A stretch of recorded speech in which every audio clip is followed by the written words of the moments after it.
જય શ્રી રામ, જય હનુમાન। આજ 6 તારીખને રવિવાર છે। હવે મારે ગુજરાતની જનતાને હાથ જોડીને એટલું જ કહેવાનું છે કે પહેલો ગર્વ તો આપણને એવો હોવો જોઈએ કે આપણો નરેન્દ્ર મોદીજી આપણા ગુજરાતના છે, ગુજરાતમાં જન્મ લીધો, કે જેને આખા વિશ્વની અંદર એવા માનામાં ભારતમાં દેશ ગણાય એના નાગરિક છે। આપણે ભારત માના નાગરિક છે કે જેને આખા વિશ્વમાં ભારતમાંનો ડંકો વગાડ્યો છે। તો જ્યારે સારું કામ કરે વિદ્યાર્થી સમાજ કે કોઈ સમાજસેવક તો એને એવોર્ડ દેશી ને, તો આપણે નરેન્દ્ર મોદીને આજકાલ એવોર્ડ દેવાનો છે।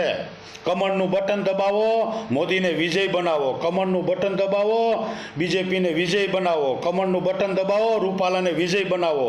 આ આપણા ગુજરાતીઓને હાથ જોડીને એટલી વિનંતી છે, એવોર્ડ આપો, ભાજપને એવોર્ડ આપો। જય શ્રી રામ, જીતેગા ભાઈ જીતેગા, બીજેપી જીતેગા।